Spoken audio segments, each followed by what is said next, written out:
As of this recording, Donald Trump still isn't ready to move on from the presidency. But assuming that he eventually does, should we move on so quickly from his presidency? There are still a lot of unanswered questions about some of the things that went on, even up to the final days. And now some in D.C. are calling for something akin to a truth commission to look into these still unanswered questions about his finances, about the pandemic response, and all of that. Is it a good idea? Could it actually work? Would it actually convince people of anything? Joining us now to break it down is the senior Washington correspondent for Business Insider, Dave Leventhal. Welcome back to the program. Hey, thanks for having me, John. Glad to have you on. You have an awesome write-up about this Truth Commission available right now if people want to go read it on Business Insider. So what was the impetus for this? Well, the impetus has been the past 4 years of Donald Trump. Ever since Donald Trump has become president of the United States, Democrats, of course, have tried to with more failure than success, investigate and ultimately kick Donald Trump out of office. We've seen this with House committees. We've seen this, of course, with impeachment. And the question now is whether the Democrats are going to have the interest in the stomach to effectively do that in retrospect, to go into 2021 looking backward to the past 4 years and number one, take lessons from that and try to air them publicly, and also to kind of use this still as a bludgeon against Donald Trump to ensure that if Donald Trump runs for president again or stays as sort of the commander-in-chief of the Republican Party, that they're going to be out there fighting him tooth and nail. And it certainly seems like even if he doesn't run for president, which behind the scenes he's sort of indicating that he might run in one fashion or another, he certainly isn't going to be going away from Republican politics. So as of right now, who's advocating for this and how seriously does it seem that they're being taken?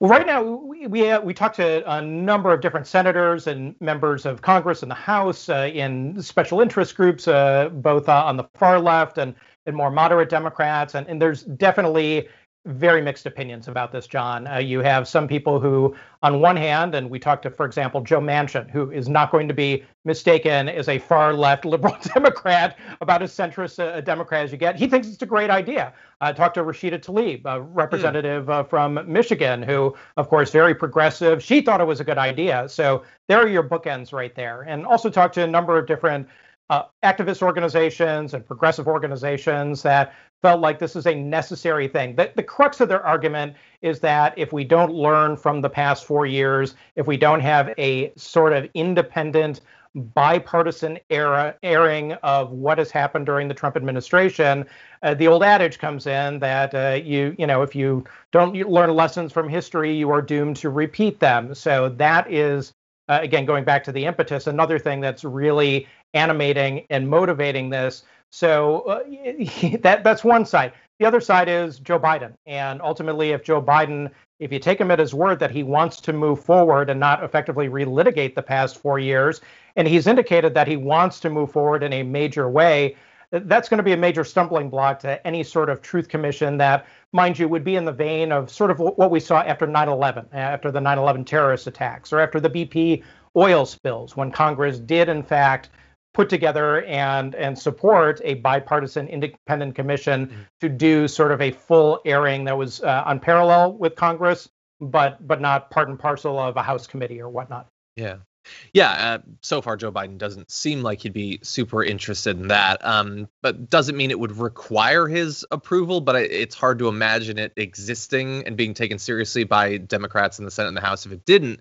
But you did mention there that ideally it would be bipartisan. And look, getting Joe Manchin on board is quite a bit of the way towards it being bipartisan. But has there been any Republicans who have shown any interest in this? No, there has not. And so that's, of course, going to be the biggest stumbling block of all.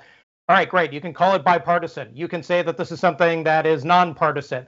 Well, the fact of the matter is, what Republican is going to sign up at this point to go and try to beat the heck out of Donald Trump for months and months and months, which is what a commission like this would entail. Now, the issue is important here.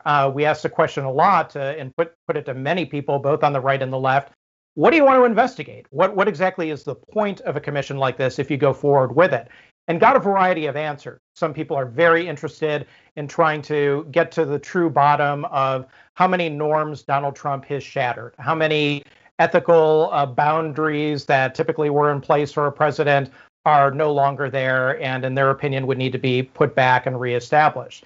COVID-19, though, was the one that if there was any sense of bipartisanship, if there was any sense of people coming together, I mean, that's affected Republicans and Democrats equally, and it's a pandemic. So the question there is not so much focused on Donald Trump, the person, but the Trump administration writ large. And if you are going to have a commission like this, the notion of getting to the bottom of the government's response and the failures thereof during the COVID-19 pandemic seem to be kind of the one issue that maybe there's a little bit of a gap there where Democrats and Republicans could get together. Well, the thing that I agree that should be the biggest part. If it exists, that's an important part of it. It does seem to be a bit complicated by the fact that is a crisis that we're not out of yet. It's like one thing to look into like what happened in the lead up to Benghazi. Like Benghazi was years past at that point. We're still not doing much about the pandemic, and there's every reason to believe that by the time you get the new Congress, it's going to be worse then than it is now. And so it seems like it's something that you couldn't wait too long before starting, but we're not quite even at the point where they could start it. We're still months away. But an interesting topic. It is interesting to see who is supporting it. I certainly would not have expected Joe Manchin, so that's pretty fascinating. Yeah, and I don't think to that point that you're going to see on January 20th when Joe Biden takes office, people in Congress clamoring to create this commission right out of the gate.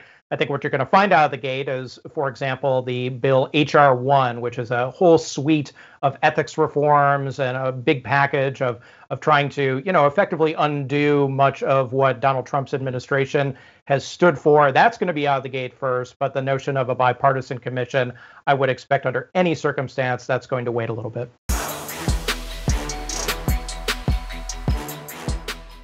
For more political news breakdowns, interviews, stories of activism, and me trying my hardest to care about the occasional big celebrity news story, subscribe to our YouTube channel at youtube.com/The Damage Report. And you can ring the bell wherever it is so you don't miss anything.